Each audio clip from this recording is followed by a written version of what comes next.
Leisure Activity Project Video Gaming by Kristen Gibson. Video gaming is a leisure activity that is more commonly male-dominant and has been predominantly for males for many reasons. Motivation based on gender plays a large role in the participation of video games. Women's motivation for video games is commonly low because the majority of video games have direct competition, clear role definitions, explicit goals, and violence, all stronger features of male play, according to Greenberg and others. For both males and females, there are different preferences for genres of video games, which is why video gaming, Call of Duty for instance, is more dominantly played by males. Males prefer more physical games such as heavy action, racing, sports, and management games, whereas women prefer more traditional ones such as classic board games or puzzles. Call of Duty video games involve all kinds of management and multitasking. Coordinating various strategies, direct competition, precise goals, and a lot of action are all strong features of this video game that males can identify with. In general, with Call of Duty, it's a lot easier for males versus females to declare something that they can connect with on screen. The impact females are having on video gaming is significant. The amount and rate of female gaming has gone up noticeably. Females participate in video gaming more commonly today than in the past. In current perspective, roughly 65% of daily gamers are male, and the other 35% are female. Additionally, a study declares that males participated in video gaming for more than twice as much time as females did per week. This pattern of frequency had remained consistent in all age groups. Overall, males still dominate video gaming. However, females have started to show more interest in these video games, as we see the frequency of their use has gone up. As much as we think of video games as a fun leisure activity, it still has its negative effects. In relation to current issues of video gaming, health issues and addiction issues tend to be among the most important. Health issues related to video gaming, to name a few, include obesity, tendinitis, nerve compression, and carpal tunnel syndrome.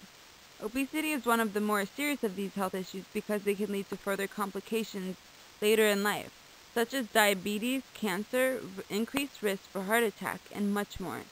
Sitting or lying on the couch for hours just is not healthy. When children become addicted to video games, it leads to social isolation, violent behavior, and it can even affect their grades and progress in school. The line between leisure and addiction is drawn when individuals are spending between 5 to 7 hours a day, roughly 35 to 50 hours per week, on video games, compared to the average 7 to 18 hours per week males and females typically spend for leisure. Too much of a good thing can be a bad thing.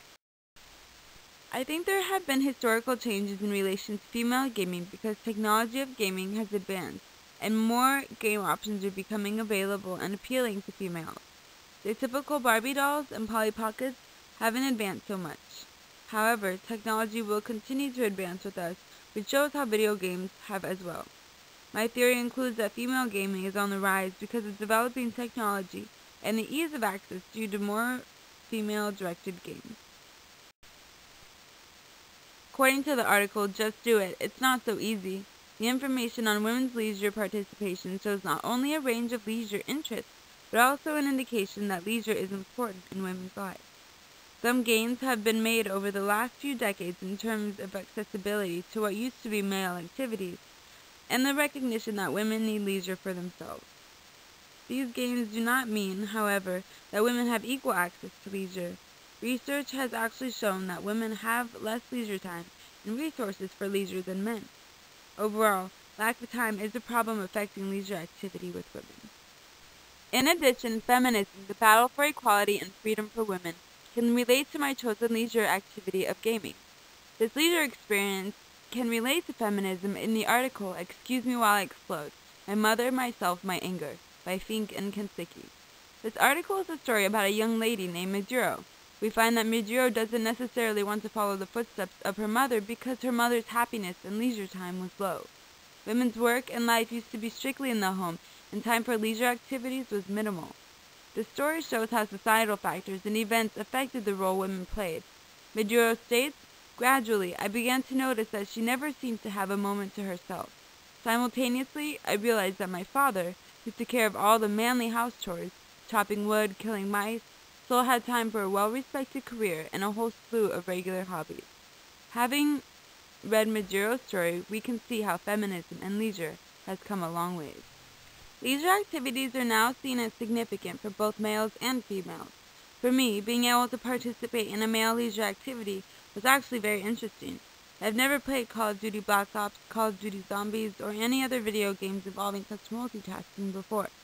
Fighting, shooting, or action games are new to me because they always seemed really hard to me before, and I didn't have an interest in this genre of games. It was very, very challenging for me to get a hang of it. The multitasking and aiming was very hard for me, but came easier as I played longer. Although this type of game is not in my top favorite, I found it interesting to play because of the insights I was experiencing. I felt like I was putting myself in their shoes and seeing things from the male perspective. Overall, I actually really enjoyed participating in gaming and conversing with others about it. While I was playing, I actually felt like I was a boy. I was shooting, killing, sniping, dying, and learning about different weapons. It's interesting how much I felt like I could relate to the opposite gender during and when I was done. Talking about the game is not something I can do with my female friends. Now I can say I feel a lot more insightful about this game as a male leisure activity. I used to wonder how these games intrigued males so much. However, I noticed the Call of Duty video games are based on world wars and other historical events. As I played longer, I began to understand the leisures of this game more and more. It was escaping from real-world pressures and engaging in a fantasy world. I think I would participate in this game again. However, as long as I'm sure I'm playing with others. In fact, according to Maloney, females are actually more inclined to play if they are playing with their real-life friends. I felt it was more enjoyable to play with or against someone who is present, rather than with someone who is on a headset or against the computer. My interaction with others during the game boosted my interest to keep playing. For me, this was an interesting experience, participating in a male leisure activity that I would not normally engage in. This most definitely challenged my self-imposed limitations in regard to my own leisure practices, and I enjoyed this experience quite a bit more than I anticipated. My references for this presentation are as follows.